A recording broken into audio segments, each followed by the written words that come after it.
जय हिंद, नमस्कार। मैं हूं अनुज त्रिपाठी और आप लोगों के इस चैनल पे स्वागत है। जैसे मैंने अभी एक सीरीज स्टार्ट किया बेसिक क्लासेस का। कल उसका मैंने पहला पार्ट वीडियो बनाया जिसमें मैंने वार्म अप के बारे में बताया है। आज के वीडियो में आपको बेसिक टेक्निक्स, स्टांसेस की पंच ब्लॉक के छोटे छोटे स्टार्ट कैसे करें उसके बारे में जानकारी दूंगा। अगर आप इस चैनल पे नए हैं तो चैनल को सब्सक्राइब करिए, बेल आइकन दबाइए और अपना सपोर्ट दीजिए। तो वीडियो को ज्यादा लंबा ना करते हुए वीडियो स्टार्ट करते हैं। और हाँ, आप अपना कमेंट बॉक्स में नीचे कमेंट करके इजीली मेरी कमियां बता सकते हैं और आपको जो भी जानकारी लेनी हो आप नीचे आराम से पूछ सकते हैं, उसके बारे में इजीली से आंसर दूंगा। तो वीडियो को ज्यादा लंबा ना करते हैं, वीडियो को स्टार्ट करते हैं। देखिए, वार्म अप के बाद यानी कल मैंने वार्म अप डाला था, आज मैं छोटी छोटी जानकारी आपको दूंगा। लेकिन आपको ध्यान ये देना, वार्म अप आपको एक दिन का वार्म अप आपको पर डे करना। वो वार्म अप मिनिमम आधा घंटा आपको वार्म अप करने के बाद ही आप प्रैक्टिस स्टार्ट करेंगे। वो वार्म अप का पहला पार्ट था। जब काफी दिन हो जाएंगे तो वार्म अप का फिर मैं सेकंड पार्ट डालूंगा, क्योंकि बेसिक स्टार्ट करने के लिए उतना वार्म अप काफी है। और जब आप एडवांस लेवल पे धीरे धीरे पहुंचेंगे तो आपका वार्म अप का लेवल भी बढ़ा दिया जाएगा। आज मैं आपको बेसिक स्टांसेस के बारे में बताऊंगा। तो बेसिक स्टांसेस क्या है, उसके पहले आपको थोड़ा बहुत जानकारी होनी चाहिए कि कराटे है क्या, कैसे कैसे इसका शुरुआत। देखिए, मार्शल आर्ट्स का ओरिजिन देखा जाए तो इंडिया है। इंडिया से ही सारे मार्शल आर्ट्स के जन्म हुए। लेकिन कराटे के जो फॉर्मेट है, मार्शल आर्ट का जो कराटे फॉर्मेट है, इसका जन्मस्थली जापान माना जाता है। जापान है, ओकिनावा द्वीप समूह है, एक छोटा सा आइलैंड है ओकिनावा। वहां से कराटे आर्ट की शुरुआत हुई है। तो कराटे लैंग्वेज जापानीज है, जिसका मतलब होता है, करा मीन्स होता है खाली और ते मीन्स होता है हाथ, यानी खाली हाथ से डिफेंस करने की टेक्निक को जूडो एंड कराटे बोलते हैं, इसलिए इसका नाम पड़ा कराटे। तो कराटे एक जापानीज वर्ड है जिसमें सिखाने वाले जो टीचर थे वो जापानीज थे, जिस तरह इसीलिए इसके सारे नाम तरीके सब जापानीज लैंग्वेज में है। तो आपको जापानीज और इंग्लिश को मिला करके ताकि और हिंदी को मिला कर ताकि आप एक अच्छी तरह से समझ सके कि इसका मतलब क्या होता है, उसके बारे में आपको मैं बताऊंगा। और इसको समझ करके ही अपनी प्रैक्टिस करिएगा। वीडियो पूरा देखिएगा, वरना आपको समझ में नहीं आएगा। तो सबसे पहले रिस्पेक्ट दी, कोई भी आर्ट हो उसको रिस्पेक्ट दिया जाता है। तो कराटे में रिस्पेक्ट देने का तरीका क्या है? सबसे पहले ये मुशीबी दाची, दाची मतलब होता है स्टांस यानी खड़े होने का तरीका। तो इस पोजीशन को मुशीबी दाची कहते हैं। हमारे इसको दक्ष की मुद्रा भी बोली जाती है, यानी कि सावधान। तो इस पे हम खड़े होते हैं सबसे पहले और हाथ हमारा साइड पे होता है और चेस्ट हमारा सामने होता है। फिर इसको झुक करके ओश करते हैं। ओश मतलब होता है एक तरह का रिस्पेक्ट देने का तरीका। तो हम जब भी स्टार्ट करते हैं तो मुशीबी दाची, ओश। फिर इसके तो मुशीबी दाची के बाद जो पोजीशन आती है उसको बोला जाता है हाइको दाची, मतलब पैरेलल स्टांस, कंधे के बराबर अपना पैर खोलने, यानी विश्राम की पोजीशन हमारे यहाँ इसको बोला जाता है। तो विश्राम में आने के बाद हम अपनी ब्रीथ को लेकर के यानी कि स्टार्ट करने के लिए बोलते हैं, यानी कि हाथ मोड़ना है एंड ब्रीथ के साथ ओपन करना। कैसे? इसको स्पीड में कैसे करते हैं? मुशीदाची, ओश एंड योई। योई मीन्स होता है रेडी। तो अपना लेफ्ट लेग आगे जाएगा, यानी कि जो हमारा तो हाइको दाची में हमारा ये लेफ्ट लेग ही ओपन होता है। तो उसको स्पीड में कैसे प्रॉपर तरीके से कैसे करते हैं इसको आप देख लीजिएगा। हम खड़े हैं, पोजीशन होगी मुशीदाची, एक साथ ओपन करो। फिर से आप देखिए तो कमांड आएगा मुशीदाची, ब्रेक, पुश एंड योई। तो ये पोजीशन होगी। अब हम प्रैक्टिस के लिए रेडी हैं। तो जब ये पोजीशन आप बनाएंगे प्रैक्टिस के लिए, ये भी एक बहुत जरूरी चीज होता है, क्योंकि किसी भी आर्ट को सीखने के लिए जब तक आप उसका रिस्पेक्ट नहीं करोगे तब तक वो आर्ट आपको समझ में नहीं आएगी। तो ये एक तरह से कराटे की फील्ड में रिस्पेक्ट देने का तरीका है। तो ये पोजीशन हम स्टार्ट करते हैं। अब इसके बाद आपको इस पोजीशन के बाद आपको वार्म अप स्टार्ट करना है, यानी कि जो मैंने आपको कल बताया। अब आपको बेसिक क्या क्या है? बेसिक मतलब आपको कुछ चीजें मैं आपको बता दे रहा हूं जो बहुत इंपॉर्टेंट है कि उसका मतलब क्या होता है और कैसे करते हैं। सबसे पहले वर्ड आता है दाची। दाची मतलब होता है स्टांसेस, यानी कि कई तरह के स्टांस होते हैं। तो स्टांस में रह करके ही मार्शल आर्ट्स की प्रैक्टिस की जाती है। यानी कि अगर आप प्रॉपर स्टांस नहीं बनाओगे तो आपको पोजीशन नहीं होगी और प्रॉपर हिट नहीं मिलेगा, आपको प्रॉपर पावर नहीं मिलेगी। स्टांस आपको खड़े होने का तरीका और पावर प्रॉपरली देते हैं। तो आपको बेसिक स्टांस आपको बता रहा हूं कौन कौन से स्टांस में आपको प्रैक्टिस स्टार्ट करनी होती है। पहला ये मुसीबी दाची एंड दूसरा हाइको दाची। फिर इसके बाद आपको प्रैक्टिस किसमें करनी है। इसके बाद आपका ये कीवा दाची मतलब हॉर्स राइडिंग स्टांस। फिर इसके बाद आपका आता है जैनकुत्सु दाची। जैनकुत्सु दाची मतलब ये फाइटिंग स्टांस। फिर इसके बाद आता है कोकुत्सु दाची।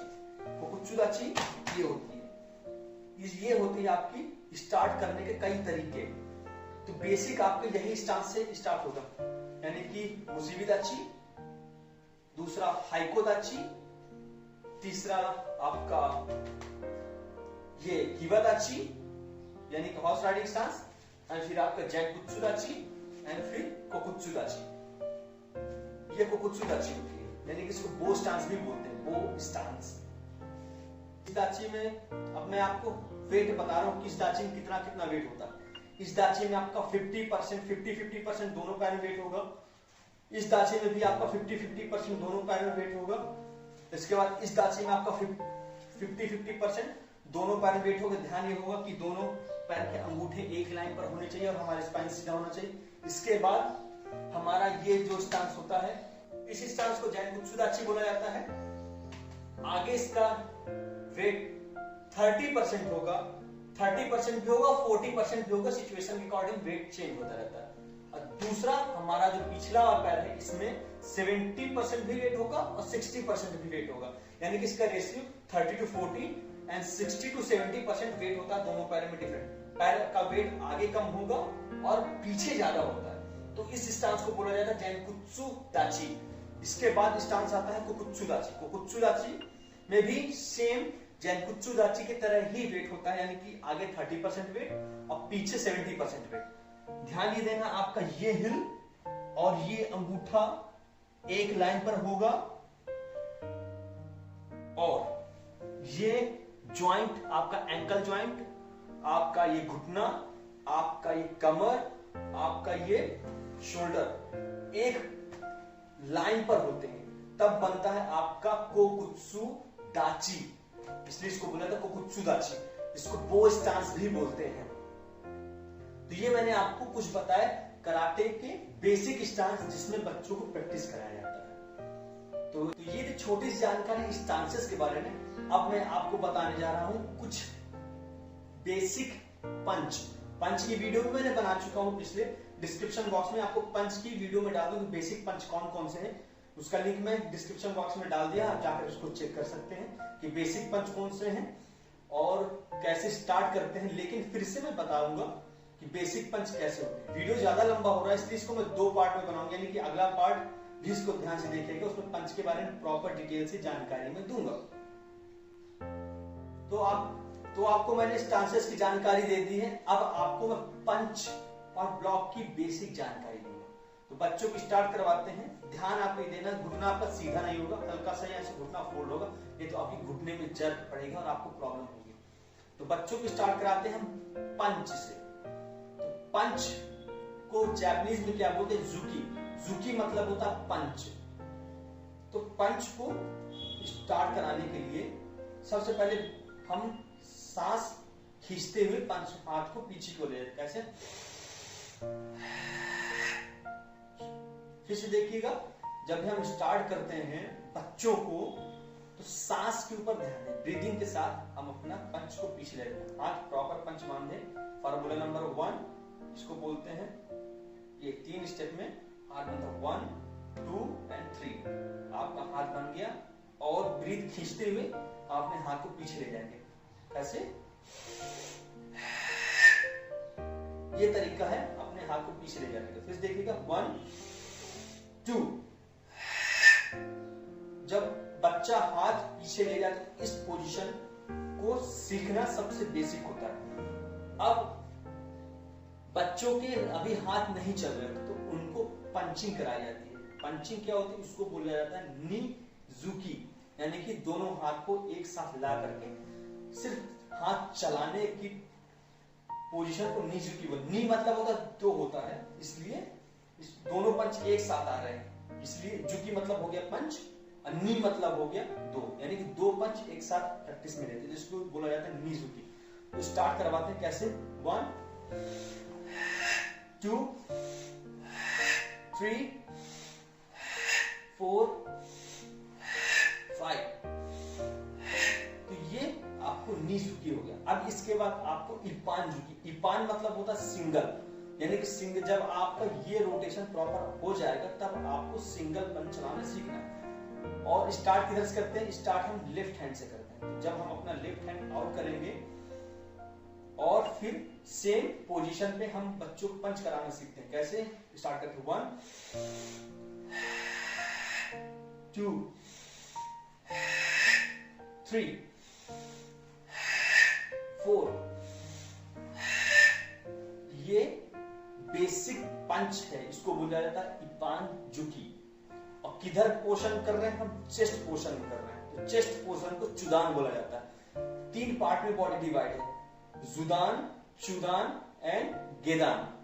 जुदान मतलब होता है सर, चुदान मतलब होता है हमारा चेस्ट एंड गेदान मतलब होता है हमारा स्टमक। तो ये मैंने आपको 3 पार्ट बताए। वीडियो बहुत लंबा हो जाएगा, इसलिए मैं आज यहीं तक लिमिटेड रख रहा हूं।